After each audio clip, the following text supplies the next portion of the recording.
So I decided this should be a good start for a part 2 of the books that I've read in 2020.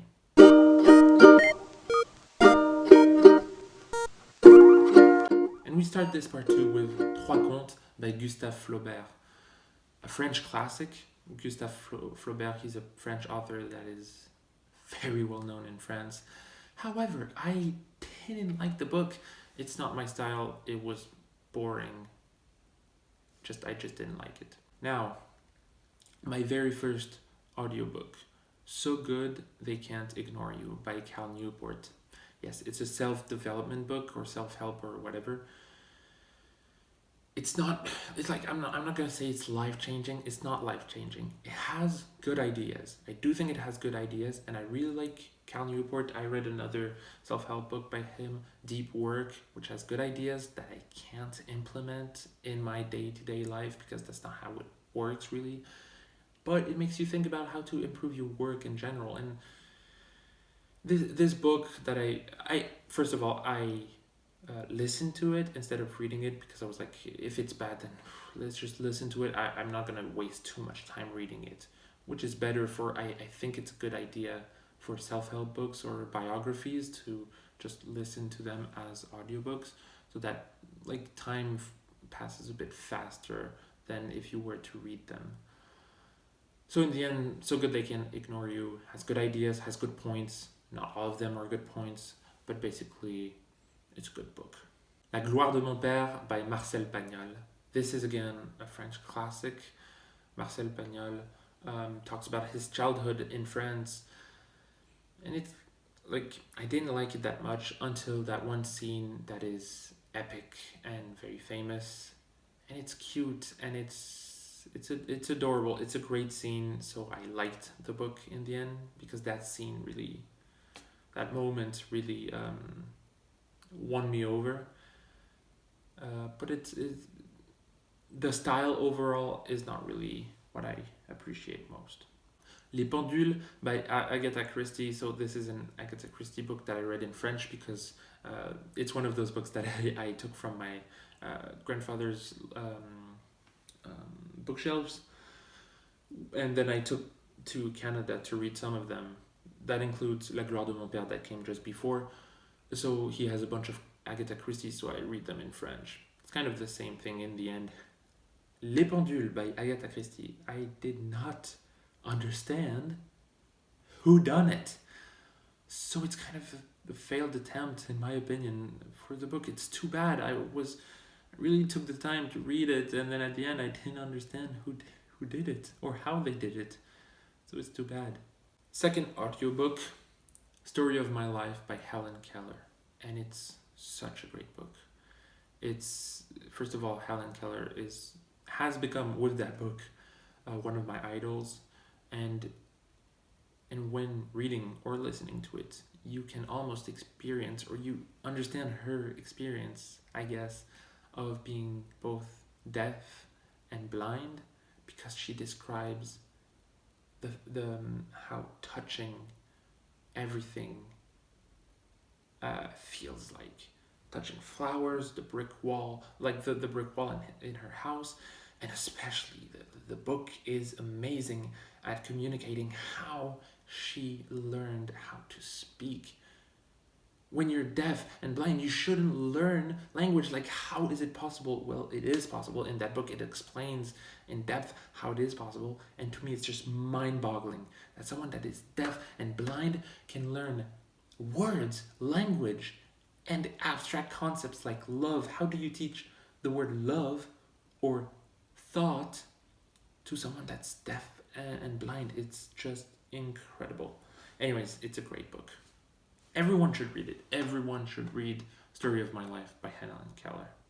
Next is Good Benito by Alan Lightman. I thought it was about the life of a physicist, like a fiction about the life of a physicist. It wasn't really that. It wasn't a great book. Meh. The Dice Man by Luke Rhinehart. Now, it's a good book, although it has too many sexual fantasies scenes in it, in my opinion. So it's a good book, but it has great ideas. In my opinion, revolutionary ideas about how to live a life, and sometimes how being random is maybe the best source of happiness in life. It's very interesting, to say the least. I really liked the book. And I read it in French also, but who cares? Oh shit, okay. L'énigme de la chambre 622? Yeah, by Joël Dicker. This was the worst book that I've read in 2020. Probably the worst book that I've read in my life. Because I could do...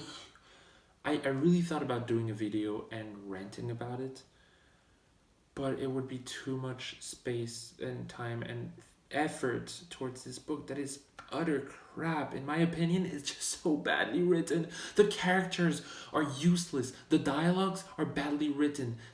It's a bunch of bankers, basically, and it's just a mystery about someone being killed in a big conference with bankers. But the bankers talk like children. They act like children. It's badly written. It's poorly executed. And it got so many amazing reviews in France, and people are like, oh, he's such a great writer. It's such a good book. And I hate that book. This is the worst. It's the worst book ever written. I don't care what I said before. It's the worst book I've ever read. Now, Rhinoceros by Ionesco, Eugène Ionesco. It's an absurd theater play written in French, I think. Yeah, originally I think written in French, where a bunch of people transform themselves into rhinos. And so it's absurd and interesting, and at the end, it kind of gets deep and philosophical. So I liked it. Geronimo's story of his life. It was also an audiobook. I just discovered that first of all, I love autobiographies, but also as an audiobook, it's a bit better to get into a rhythm, because reading nonfiction can be hard. So it's about Geronimo's life story. He was an Apache. He was an Apache chief in the 1800s, I think 1850s, kind of. Around the time as Helen Keller, they didn't meet. I don't think they met.